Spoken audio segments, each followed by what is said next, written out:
Mheshimiwa Nabii. I'll speak for him.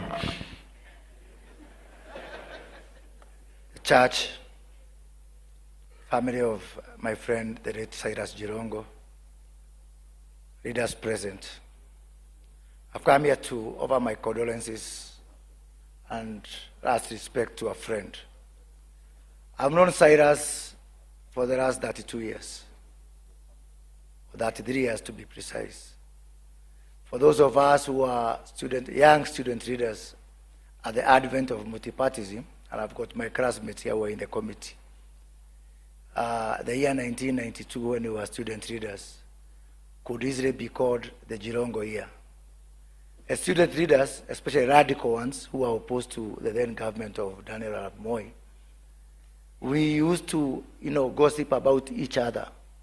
This one is pretending to be upright, but he was seen with JIRONGO, and you knew what that meant that time.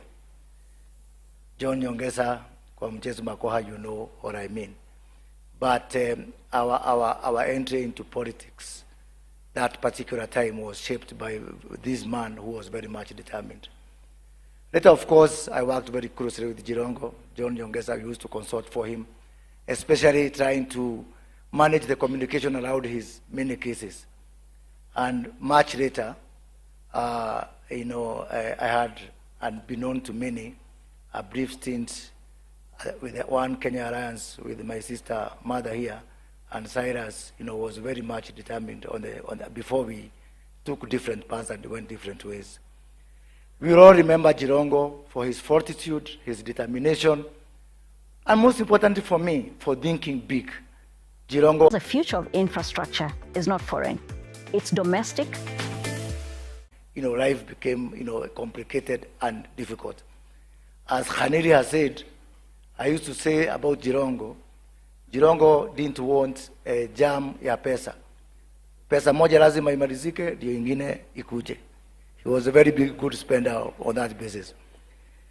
I want to just finish by saying 3 things. One, I want to support George Khaniri, Senator. We need to have thorough investigation on everything that is questionable. It does not presume guilt on anyone to have thorough investigation.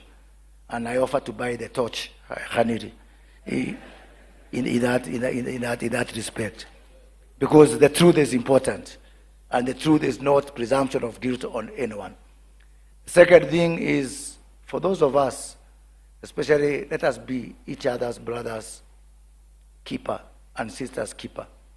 And especially David Morade, those of us from the Uji and Chai Society, let us be each other's brothers and sisters' keeper, because it is important that we look after each other, especially when we are on that journey. And finally, to the Mulembe Nation, if there was one man who loved his community, it was Cyrus JIRONGO. Every time, and Philip Kizia would bear me witness because we had those sessions, every time JIRONGO got either money or prospect of money, he would call us and tell us, can we start calculating how much we need to put together all the 38 constituencies of the Mulembe Nation? And I've got a message for you and a story about one Cinderella. Cinderella spent all her time being told by her sisters that she's not beautiful. The day she discovered her beauty, life was never the same again. May God rest the soul of Cyrus in eternal peace. Thank you.